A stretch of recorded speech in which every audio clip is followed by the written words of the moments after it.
Hi there, everyone.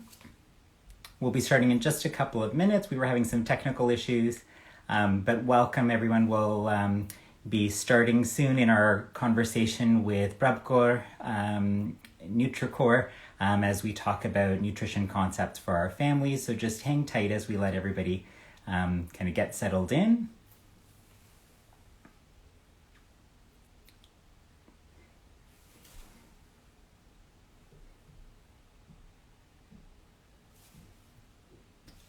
Here we go.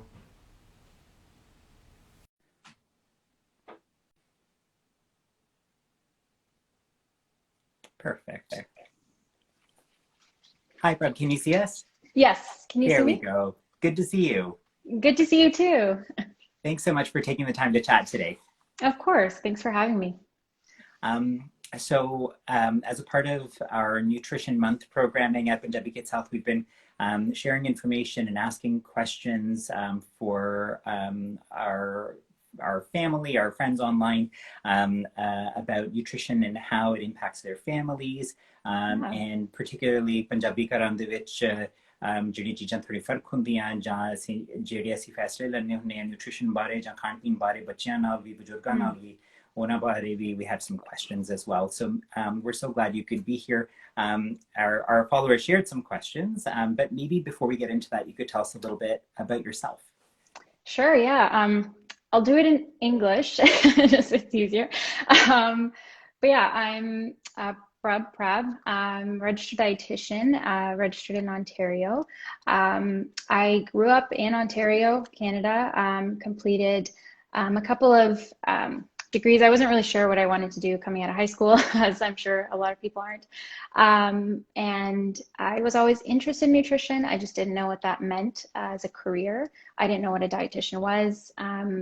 Many people, I didn't even know what a dietitian was until recently. But so yeah, I did a degree and then realized I didn't really, want to pursue more that type of science. And then I went and did my master's in nutrition as I was still interested in it, learned what a dietitian was, and then that led me to my journey here. So, and right now I have my own private practice, NutriCore, and then I also do some work with Change Creates Change, which is a eating disorder care practice as well. So I split my time in those two places. So yeah, that's a little snippet on me. Yeah, quite the journey. And in Yeah. terms of nutrition, what part of it was it that caught your attention or that motivated you to pursue this as a career?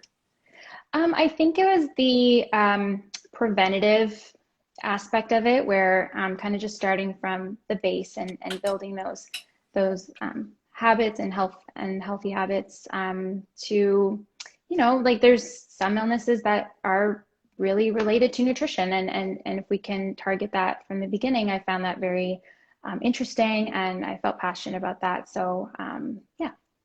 Wonderful, wonderful. And so I know one of the questions we've been getting a lot about is when we think about traditional Punjabi diets, there's so much richness to it, to the food, both in terms of course, flavor, calories, Yeah. as well at times culture. There's so many parts to how we make decisions about how we eat. Mhm. So maybe would you be able to talk a little bit about when we think about a traditional Punjabi diet, what are the parts that maybe have strengths to them, or what are parts that might be modified so we can still kind of build on some of the strength that is there in that part of our diet?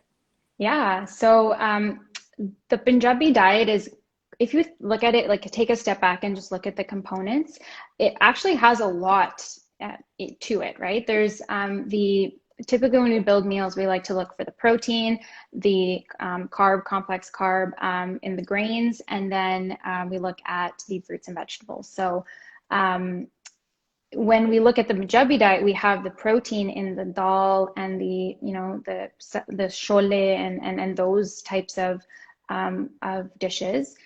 We have the grain with like the jal and the roti and those components, and then the fruits and veggies, which sometimes appear as the sabji or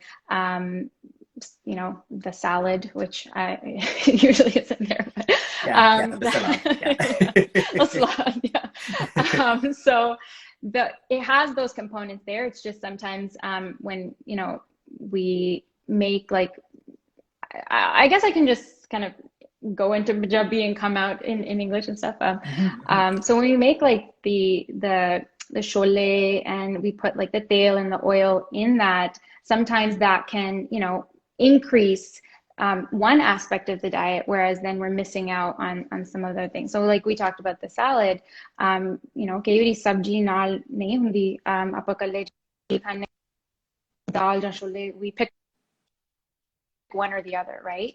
And so I think that sometimes there's a disconnect of those are two different components of the plate.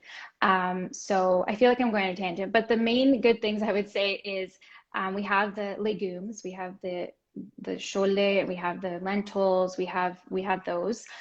We have yogurt, which is a really good protein source, and that's something that you know, a lot of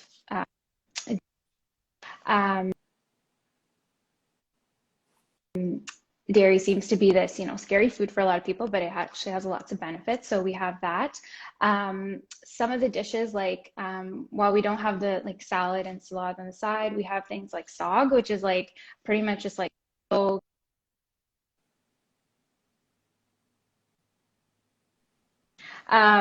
slow cooked greens essentially.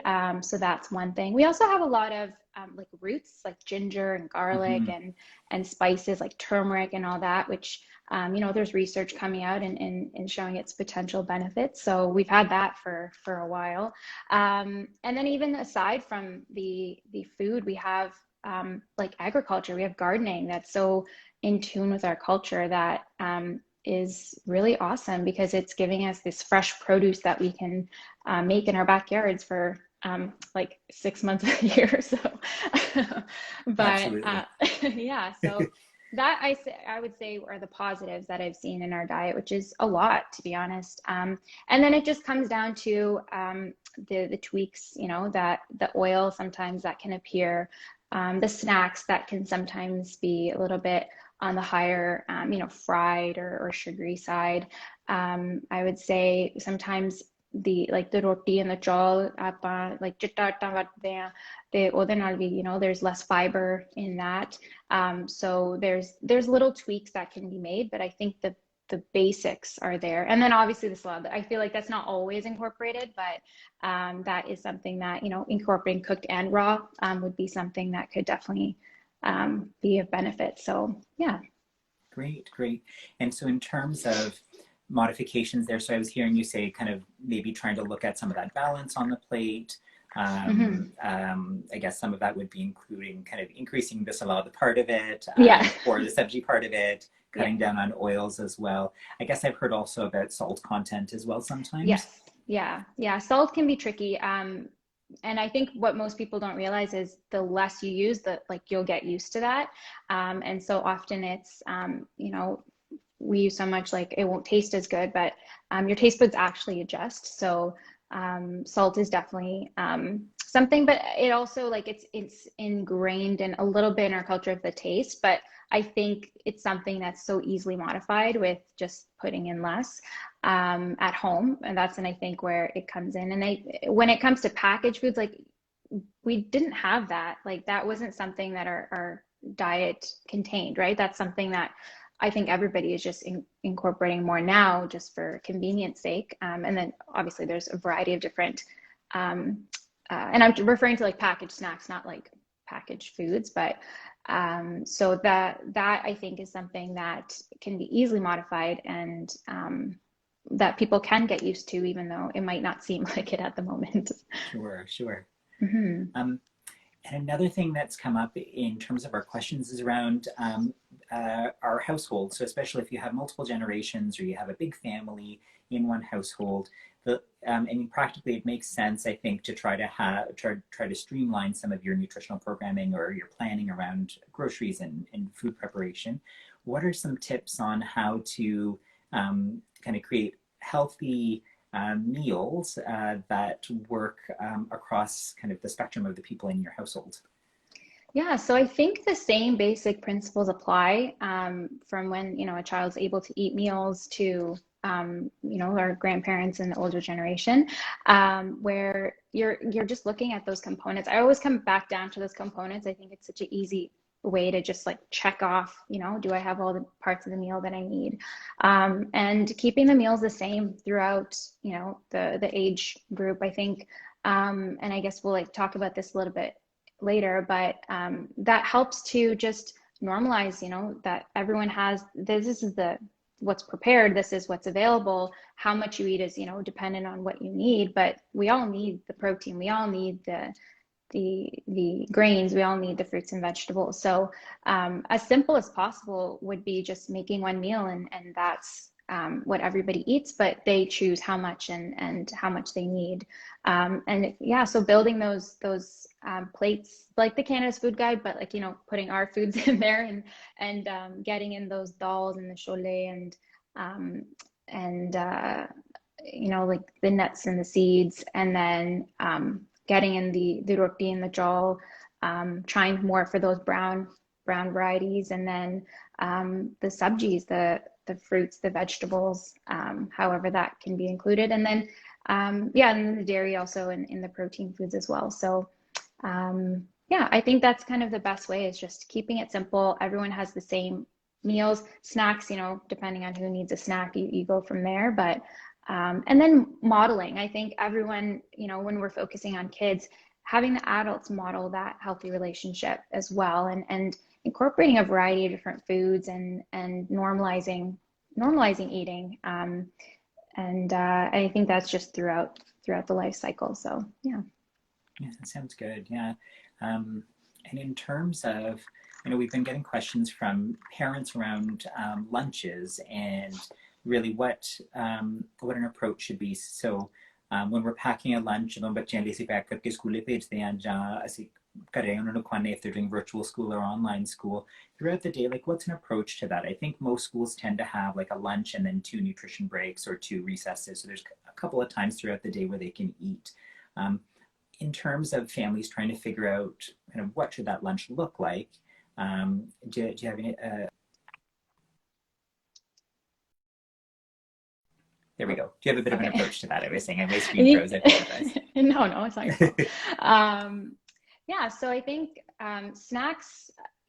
lunches would be similar in terms of the building of the meal, but they might not look like a meal, especially if you're packing them to school. So school fridge nahi hegi te khana like garam nahi pa sakde, microwave nahi hegi, ਉਹਦੇ ਨਾਲ ਫਿਰ like almost like a snack lunch of sorts. And ਖਾਣੇ ਹੀ ਸਮਝ ਲਓ, ਜਿਵੇਂ ਥਾਲੀ ਨਹੀਂ ਹੁੰਦੀ ਉਹਦੇ ਵਿੱਚ ਵੱਖਰੇ ਆਪਾਂ ਪਾਉਣੇ ਆ ਵਿੱਚ, ਉਹਦੇ ਵਾਂਗੂ ਹੀ ਸਮਝ ਲਓ that you're building your lunch. So having a protein, having like a vegetable, and then having something with that, and then pairing that with a grain. So some easy ones, for example, the protein, you can like roast some chickpeas. That could be a snack, and you got your protein in there, and they're used to the cholet, right, in a different way. The vegetables, adding like a dip, something that is that they can eat.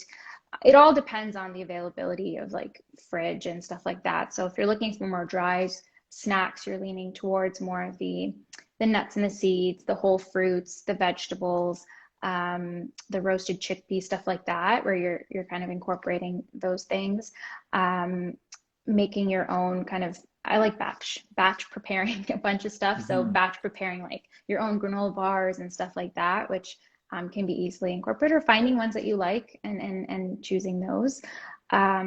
That's really, I think when it comes to lunches, especially with school, I think oftentimes we have to incorporate that, or if there is access to a fridge, then having things like those sandwiches and stuff like that they can like. I think with our meals, like sometimes you need a microwave to eat, like cholet and dal. I'd recommend using a microwave to eat cholet and dal. Yeah. So it gets tricky in that sense when there's no access to that. So I think it really depends on that. But the approach, I would say, is just using that food guide again, and just checking off, are you including the different components? So and then also just asking the kids what they like too, and giving them the option of, well, here's your option for fruit, which one would you like? And I think that also helps encourage a little bit of autonomy with their choice, and while keeping it within the parents' division of responsibility, which we can talk about. But yeah.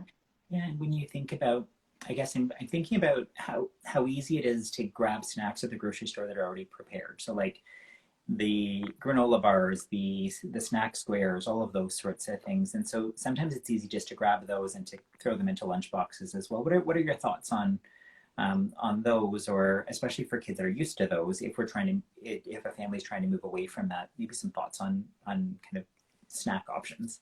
Yeah, so there are more and more options that don't have and my biggest thing with the packaged, I guess, would be just the extra stuff that goes into those. That would be the main kind of reason I would say try making it home. But I also understand that, people are busy and it's not always like homemade is always the easiest thing. Like we have to take all that into consideration, right? So I think there's a lot more options in grocery stores available, to be honest, with even if you are choosing to just purchase snacks.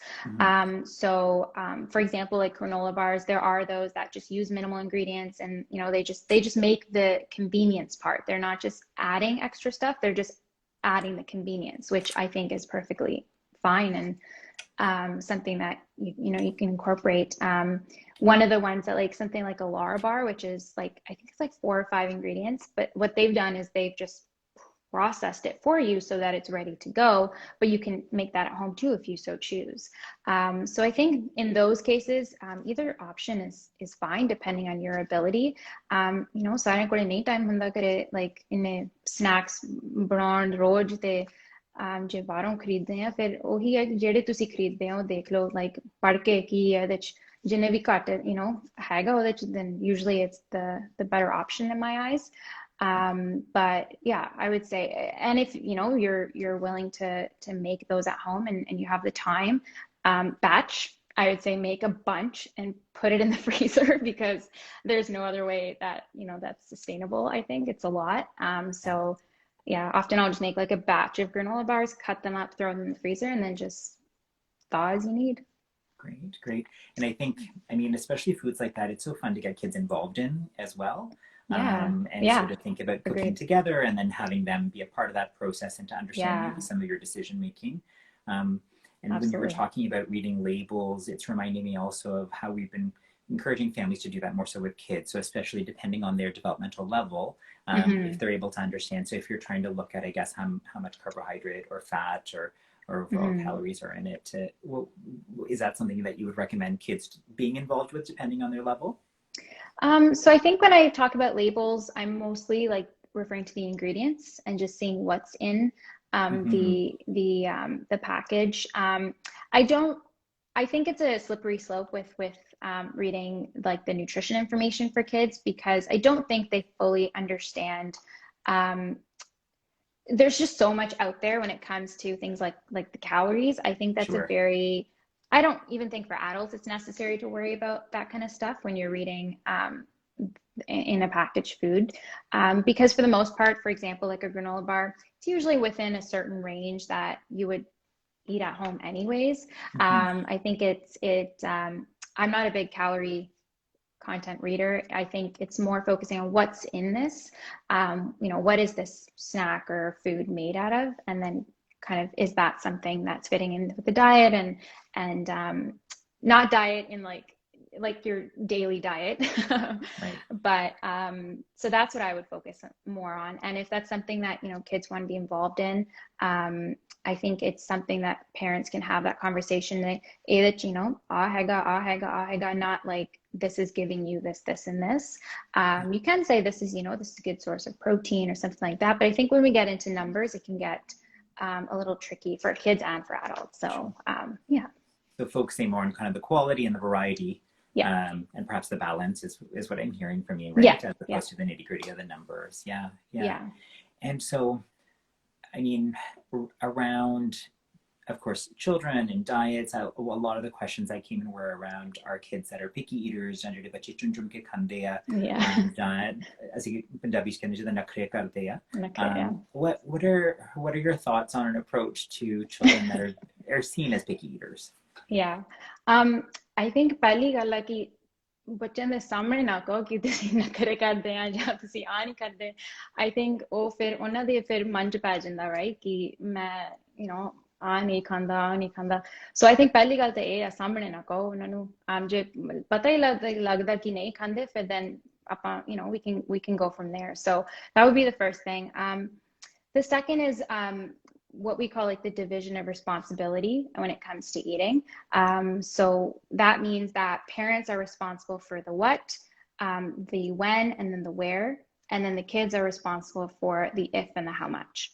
So what that means is, so ਮਾਂ ਬਾਪ ਤੇ ਇਹ ਹੈਗਾ ਫਰਜ਼ ਕਿ ਉਹ ਦੱਸਣਗੇ ਤੇ ਬਣਾਉਣਗੇ ਕੀ ਖਾਣਾ ਤੇ ਕਿੱਥੇ ਖਾਣਾ ਤੇ ਕਦੋਂ ਖਾਣਾ।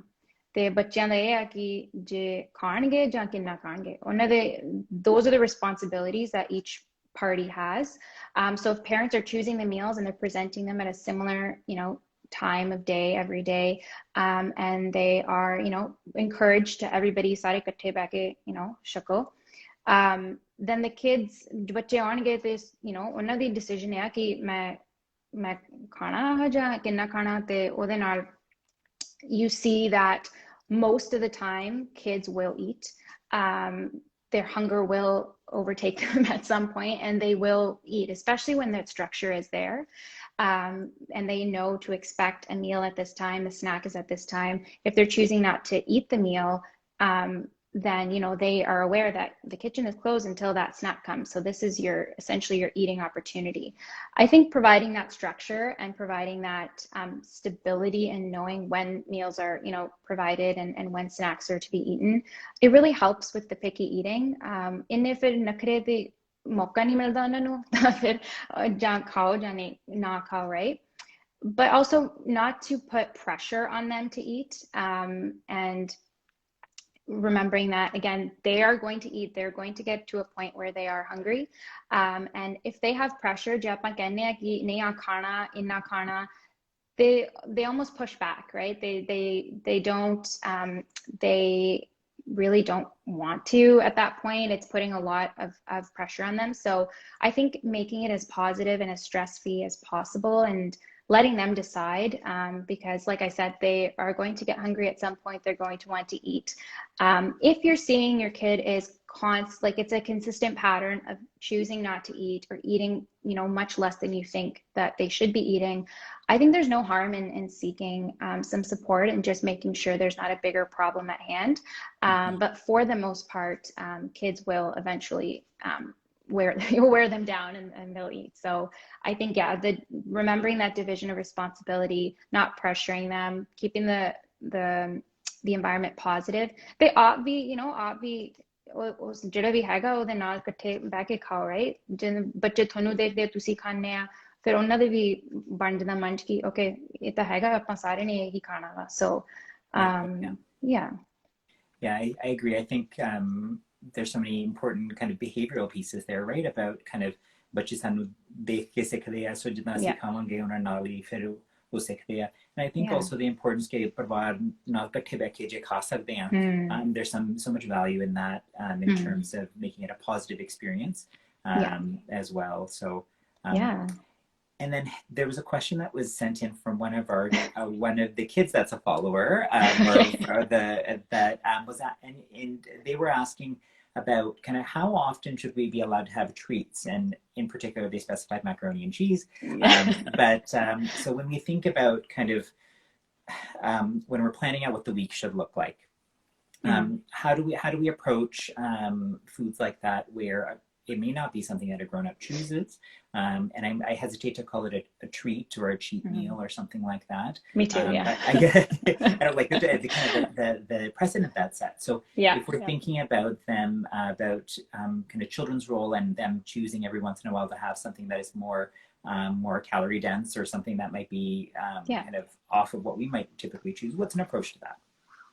Yeah, so I think it really is going to look different for every family, for everyone. First of all, what those foods are, how often you feel, you want to incorporate them. I strongly suggest incorporating them regularly for those types of foods. I think not labeling them, like you just said, as treats and cheats, kind of getting rid of that that negative association, which can lead kids to have that fear, or make those foods something that they feel like, I can only eat that at this point, and it does harbor that negative relationship. So definitely incorporating them on a regular basis. Again, what that looks for each family is different. There's no set rule of when and how much you should incorporate those.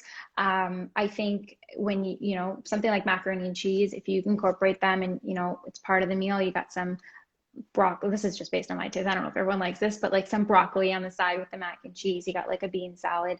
You have a meal there. Yes, your grain might not be as nutritious for that meal, but that's okay. It's showing kids that all foods can fit. They don't have that negative relationship with different foods because you're never including them. And I think that goes for, sweets as well. You can, however you choose to incorporate those, you can also incorporate those on the table as well. So I think making them as like neutral as possible is what I would recommend. How often you do that, again, when you're planning out the meals and you say, well, these are foods that they like, they've expressed they want to include that this week. We can include one here, we can include one for lunch, one here, really just spreading it out how you feel, while also just keeping in mind that bigger picture. And kids can also learn that as well, that some foods give us more of these, nutrients and this, and some foods give us more of, energy, and that we want to try to incorporate more of these with these as well. But for the reasons for that, and kind of showing that can help them better understand that. So, yeah. Great, thank you. And around, there was a question that was typed in here around, so when we're making Punjabi foods, particularly around sabji, so we sometimes hear that when you've got fresh foods versus those that have been cooked or sauteed or slow cooked, does that impact the nutritional content, or is that something we should be thinking about? So it will impact the nutritional content to an extent. So if you're japa sabji banane at the end, like, ਕੀ ਕਹਿੰਦੇ ਉਹਨੂੰ ਰਿੰਨ ਕੇ ਬਣਾਉਣੇ ਆ ਤੇ and it's been like high heat and stuff like that, that can affect the nutrition in the sabji. So typically what we say is we want to cook at a lower temperature. So ਜਿੰਨੇ ਵੀ ਘੱਟ gas ਤੇ ਲਾ ਸਕਦੇ ਆ ਉਹਨਾਂ ਠੀਕ ਆ, ਘੱਟ ਟਾਈਮ ਤੇ ਵੀ ਲਾਉਣੇ ਆ ਆਪਾਂ ਸਬਜੀ ਥੋੜੀ ਜਿਹੀ ਛੇਤੀ ਬਣਾਉਣੇ ਜਾਂ and ਮੈਂ ਕਹਿਣਾ ਵੀ ਚਾਹੁੰਦੀ but like and ਸਾੜ ਕੇ ਬਣਾਉਣੇ ਆ ਸਬਜੀ ਉਹਦੇ ਨਾਲ yeah, so that's where you're starting to see those nutrients, particularly the vitamins, being destroyed. So cooking at a lower temperature for less time, and with a little like minimal water, and keeping everything in the pot, so not draining things out, that would be kind of the best way to preserve the nutrients. But I always advocate for kind of mix of cooking and raw, so you do get all of those nutrients that you might be missing with one or the other, depending on what you're making. So yeah, that's what I would say with the sabjis. Okay, great. Yeah. And there was also a question earlier around budget. Okay. So sometimes I think it feels like healthier foods take more planning, they take more time. Sometimes they may seem more expensive. Can you talk a little bit about that, and how that looks, or what your thoughts are on that? Yeah, so I guess it really depends on what you're starting with as your baseline in terms of, not healthy, or what you deem not healthy, and then what you deem healthy. But when it comes to things like ਜਿਹੜੇ ਆਪਾਂ ਛੋਲੇ ਤੇ ਦਾਲਾਂ ਆਪਾਂ ਲੈਣੇ ਆ, ਸੁੱਕੀਆਂ ਲੈਣੇ ਆ, it's actually quite cheap. Cost effective, I would say, compared to other protein sources. And I'm just talking from a plant-based perspective, but when you're comparing that to animal proteins, you're seeing a significant difference in that. So when we're talking about like healthy eating, and we're referring to incorporating more plant proteins, in that case the argument doesn't really hold true, because the plant proteins are less expensive. With the fruits and vegetables, there's always options. You can buy frozen if you're finding that the fresh is too expensive. Frozen, I think it's gotten a bad rap over the years, but ਜਿਹੜੇ ਆਪਾਂ freezer ਚ ਲੈਂਦੇ ਆ ਉਹ ਤਾਂ ਉਦੋਂ ਹੀ ਜਦੋਂ ਵੀ like ਕੀ ਕਹਿੰਦੇ ਉਹਨੂੰ pick I don't know how you like harvest them. Clearly I'm very in tune with the agriculture lingo, but they're frozen right away, so they have that freshness or the nutrients intact. So that's always an option. There's nothing wrong with getting frozen, and that helps with the cost effectiveness of a meal as well. So there are ways to still eat healthy and work within your budget. It's just finding those strategies and finding what works for you, and going from there. Yeah. Great. And then around that, I think this might be our last question for now, but around when we think about plant-based nutrition, and we're thinking again around, I'm thinking from a child's perspective, but in terms of within a household, are there considerations we need to be thinking about? So if we're thinking about a plant-based diet, are there should we be thinking about vitamins or supplements, or are there specific sort of things we should keep in mind as we think about how we plan out our diet? Yeah, so for the most part, what we'll see is the energy needs will be different for each family member. That's guaranteed. Even people of similar age and everything, everyone has different needs. So I always encourage just eating based on your hunger levels, and then with that structure, kids will start to recognize those hunger cues because we've built that. You're building that structure for them. So that is how I would say in terms of the energy piece. With plant-based eating, there are nutrients that can be a little bit trickier to get on a plant-based diet. That it's not necessarily that you would need supplements. It's just something to keep in mind and make sure you're incorporating those different foods. So one is calcium. Our diet has dahi. It has quite a bit of dud, even if it's in the form of jaw, it's still dud. So that is where we're getting our calcium. So it's not usually a concern for most of us who do include that. But if you're not, or if you've switched to a different variety, just making sure that that piece is covered. And typically it usually is like the dud is switched to like almond milk or soy milk or something like that. So I would say just choosing a fortified version of that to make sure you're getting those that calcium. Vitamin D is important. Our diet doesn't have a lot of vitamin D sources, especially in general. There's not a lot of sources, but especially because we don't eat fish, we don't eat the eggs, so we don't have those for the most part. We don't have that source, and even for just our skin tones, we need longer times in the sun to get that vitamin D. So that might be a supplement that I typically recommend just having.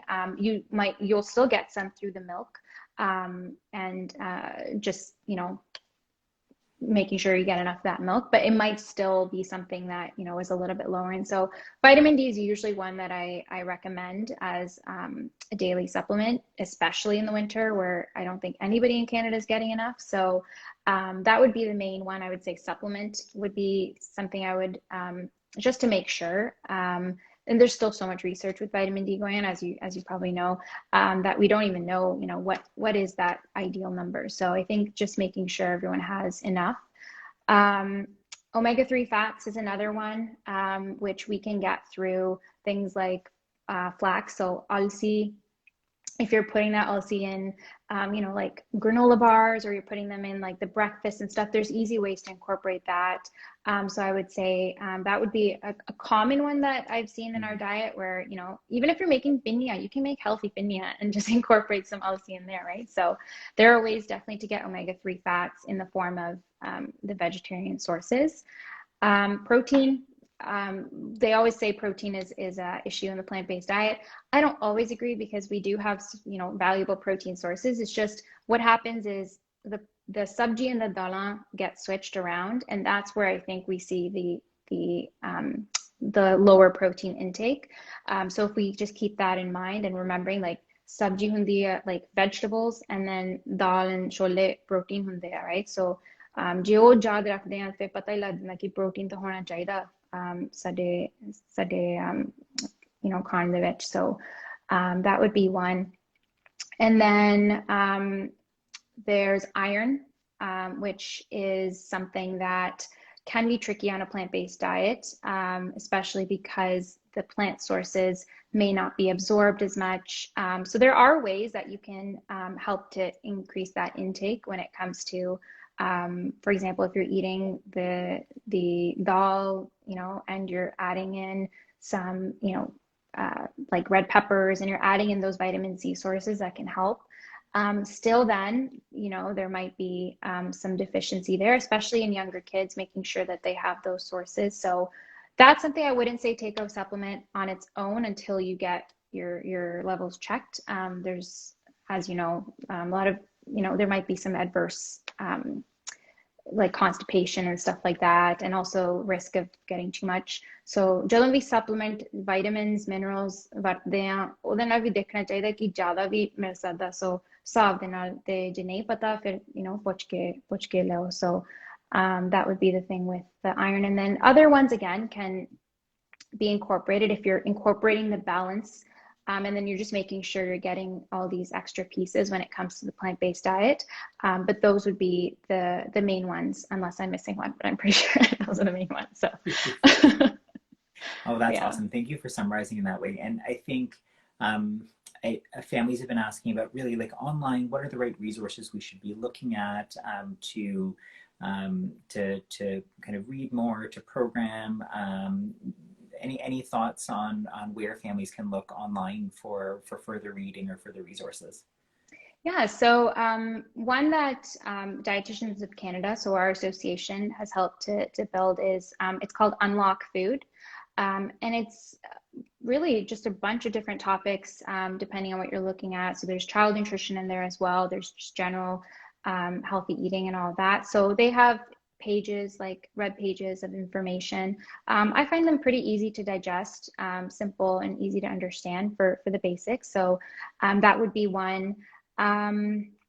Other online sources, it's tricky when you kind of Google and you just don't know what's out there. So I would start there and just looking for credibility, I would say. So if you're seeing like like a health link associate. So there's like the Health Link BC. So that's based on an organization. They're kind of held accountable to what they're posting. So looking for that accountability that, you know, they have a responsibility to post information that's based on facts. I would say focusing on that and not so much at the random websites that essentially anyone can just write anything Sure. and just being careful with that. So, yeah. Yeah. And I think, I mean, I know from a pediatric standpoint, we have a website called About Kids Health, where there is information.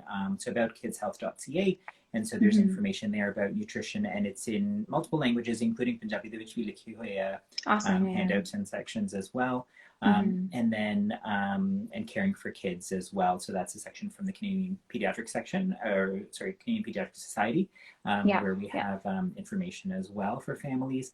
And then of course your Instagram page. And your Instagram page. So I was just about to say that. So lots of information online, but thank you so much for sharing. I think that's it in terms of the major questions and also time, but anything else you had wanted to share before we wrap up? I can't think of anything. Just thanks for reaching out and this is awesome. I'm really glad we got to do this. So yeah, likewise. Thank you so much for everything you're doing. And there's been a lot of interest in today. I think a lot of people were saying even if they couldn't make it, they'd be interested in watching the recording afterwards as well. So maybe we could set up another time to chat in the future as well. Absolutely. I'm down. Yeah. Awesome. Thank you so much. Of course. All right. Thank you. Take care, and thanks to all of our everyone that's been watching online as well. Yes, thank you. Yeah. All right. Take good care. Awesome. Take care. You too. Thanks. Bye. Bye.